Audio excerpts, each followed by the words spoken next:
folks, welcome back to Latrobe Steelers Training Camp Rewind here live from St. Vincent College. First day of padded practice, a lot to go over.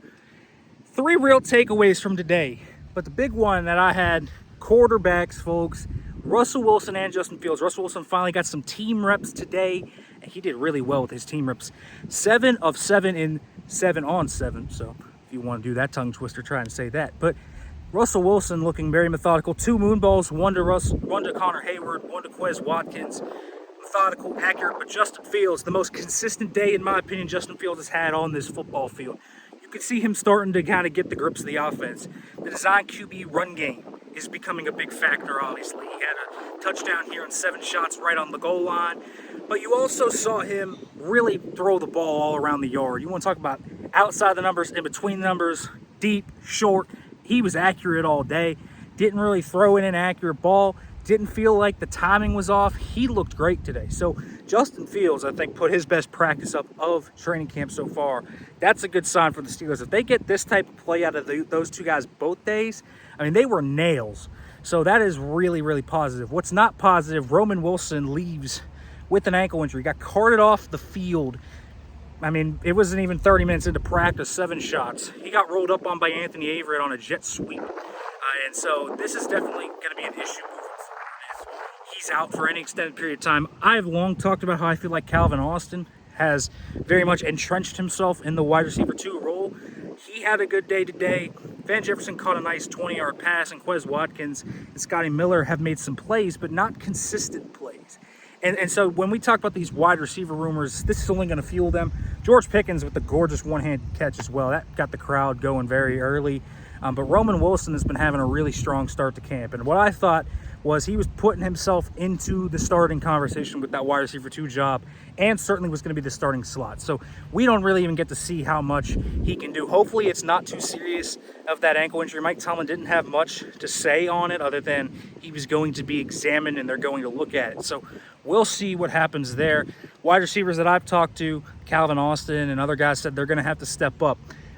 Third story of the day is the pads. I was focused on the trenches a lot today. I'm an offensive line guy. You know that. I love watching the line.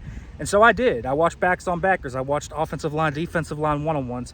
The receivers and corners were doing one-on-ones too, and I'll watch them tomorrow.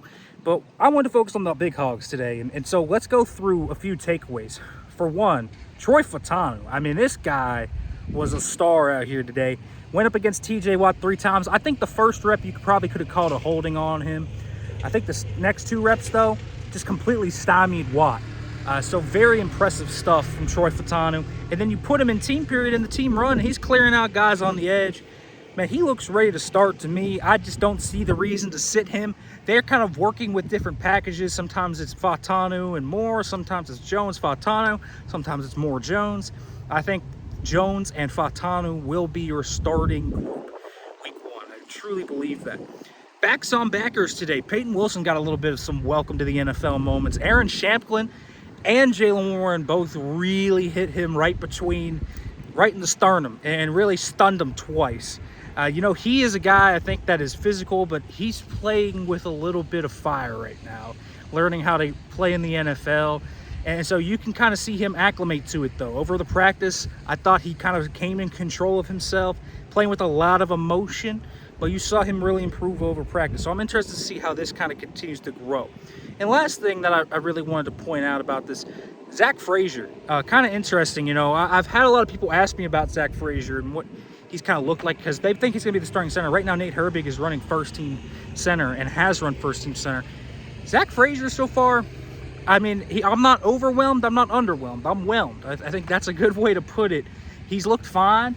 He's struggled with a little bit of power today, but he also moved a few guys, got vertical displacement. The D-line played pretty well today, though. Montravius Adams had a really good day.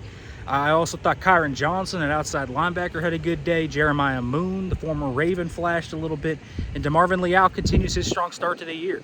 When pads came on, he really didn't back down. I thought he still had a good day. So D-line's having a nice start to camp. We'll see what Frazier can do. I think he's been fine. I don't think he's been any more than that. But Fautanu has been absolutely spectacular the past 2 or 3 days. So I think he's on the trend to start Folks, make sure to like, comment, subscribe, turn on the notification bell. We'll be back for more when Steelers Breakdown later today.